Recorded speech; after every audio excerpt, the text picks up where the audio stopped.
Legends of the Sparking Highlands. Legend 1: The Vulcanites. Long, long ago, before life appeared on Earth and when it was just a molten sphere of fire, the Vulcanites inhabited the Earth. They were creatures born from molten rock and magical power. The Vulcanites lived in harmony with the Good Lady, who was the goddess of the moon. She would appear to them in the form of light when they surfaced on the lava. She seemed to them to be beautiful and kind. The Good Lady spun tales of beings that had just come into existence in her mind and that she intended to create. The Vulcanites listened to these stories because they were beautiful and so different from their own lives. The Vulcanites did not lead spectacular lives. At that time, there was nothing on Earth but themselves and an ocean of lava. Thus, the stories she told captivated and fascinated them. For many centuries, the Good Lady spun her tales until one day she showed the Vulcanites how to wield the power of creation. Unfortunately, the Vulcanites were not skilled at creation, so although they gained this wonderful potential, they could not use it. The Good Lady claimed that if they only tried and practiced, they could even create such beings as the ones she had spoken of. Then they would be able to observe how the fates of their creations would unfold. She said that within them lay undiscovered possibilities. They just had to strive to uncover them. The Vulcanites liked this very much. However, despite their best efforts, and their heads aching from the strain, they could not come up with anything lasting that would manifest in reality. All they could do was replicate the Good Lady's ideas, but the beings they created quickly perished. Some of them even claimed in anger that it was the Good Lady who limited their power. They convinced others that the Good Lady only pretended to wish that they used the new skills, but in reality, she was jealous of that they might become more powerful than herself. This was not true. The Good Lady demonstrated how to cool rock, how to make it hard so that they could walk upon it. She showed how to give rock any shape they could dream of. And so, guided by the goddess, the Vulcanites created a hard shell over their ocean of lava. They enjoyed it so much that soon almost the entire Earth was covered in black rock, and they could walk upon it. When they emerged from the lava, their molten bodies cooled and were covered with hard scales, just like the Earth itself. But that did not bother them.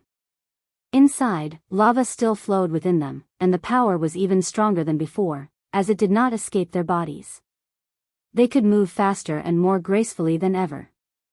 They had become somewhat like the heroes of the story they had heard from the Good Lady. When the Earth cooled and its surface turned entirely into rock, water began to fall from the clouds hovering above it. It fell for many years, first turning into vapor, then trickling on the warm surface, until it filled some of the hollows in the rock. The Vulcanites did not like the water because it made their joints stiff and slowed their movements. The water made their thoughts race too quickly. They were afraid. They could not guess what the changes it caused within them would lead to. They did not want change. The Good Lady argued that if they wished to create something truly new, they had to learn to accept the fear of the unknown. That many effects of creation could not be foreseen at the moment novelty appeared. The true shape of what it would become remained a mystery until it took the final form.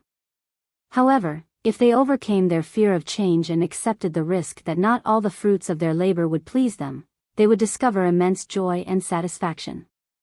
Your creations, she said, will make you look at the world with curiosity and love. Let them live their own lives, and your own will be more interesting and filled with goodness and love. If you try to understand the water, it will give you greater power than what you currently possess. But the Vulcanites were impatient. They did not want to learn the water power. They wanted new beings to emerge immediately. They asked the Good Lady to create them on their behalf. The Good Lady further persuaded that their love for such creatures, since they did not create them, would only be half-hearted. Every act of creation differs from the initial idea, she insisted. You will only know true joy when the work comes from your own head, shaped by your own hands. However, the Vulcanites insisted. They believed that since the Good Lady told such beautiful stories, the creatures she would bring to life would be more beautiful than any that would be their own work. Eventually, the Good Lady gave in. She promised that she would create beings that would always change, and their lives would constitute a story that would never repeat itself. She warned them, however, that once she set a creation in motion, she would not be able to stop it. The Vulcanites merely nodded. And so, the good lady created life. Initially, the Vulcanites were enchanted by it. Life consisted of tiny beings, first simple and then increasingly complex, that grew, developed, formed larger gatherings, and could do more and more. Life was more beautiful than the colors of the metals they saw after the lava solidified, or the clouds drifting across the sky. They watched life with amazement, stunned by its abundance. Centuries passed, and they watched as tiny particles of life combined to create larger, more beautiful, and wiser beings. They observed as some died while others were born. The Vulcanites competed in telling each other the most intriguing stories they witnessed. But the day came when the Vulcanites realized that the abundance of life began to weigh on them, and the stories became tedious. The Vulcanites were immortal, and life, as they discovered, revolved in various patterns around how it begins, the drama of everyday struggle, and its end. Moreover, when they wished to use their rock magic, they had to proceed with great caution to avoid harming any being. And the beings multiplied year after year, century after century. The entire surface of the earth, even its depths, teemed with life. The Vulcanites feared destroying it, for it was sacred to them. It was beautiful. It was the creation of the good lady, so it had to be sacred and beautiful. Eventually, they understood that there was no going back to the old, peaceful times. Life on earth had become unbearable. Beings tangled at their feet, crawled into the shell of their hot skin, trying to nestle within them. They had no rest, having to ensure that life did not settle on them and drain their energy. They had had enough of these pests, boring, biting creatures that were nothing but a limitation to them. The Vulcanites asked the good lady to stop their growth. However, she, saddened, said that once the wheel of life was set in motion, it could not be stopped. She also warned that destroying life was a great crime. She advised the Vulcanites to love life as it was, to support and cherish it, and to learn patience. Doubt arose in their souls. Did the good lady prefer life over the Vulcanites? They thought of the beautiful stories she had once told them. They could not remember what it was that they once found attractive. They had seen more stories of living creatures than they could remember. All the melodies of life merged in their heads into one cacophony, causing painful throbbing from the incessant sound. They wanted no more. They longed for rest. Yet they could do nothing.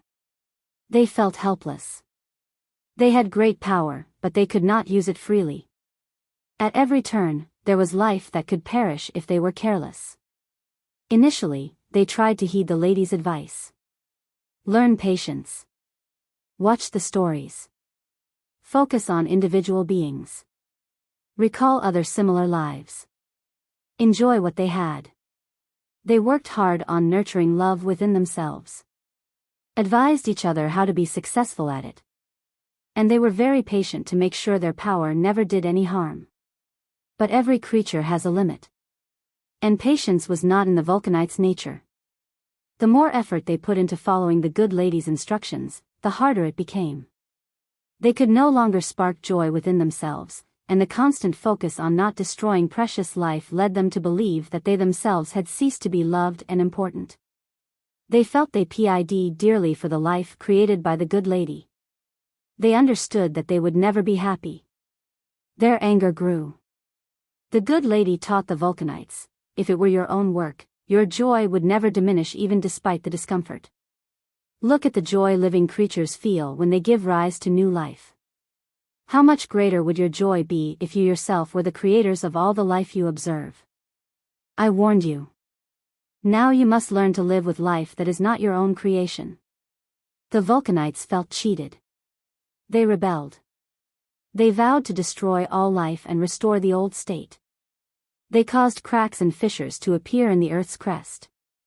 Lava and smoke erupted, burning and poisoning plants and animals.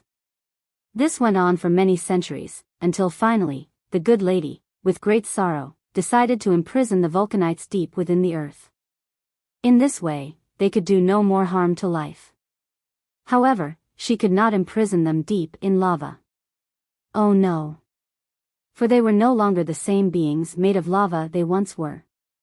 Although the fire still burned within them, they had turned half stone. They were now more intelligent. They had created their own culture and social rules.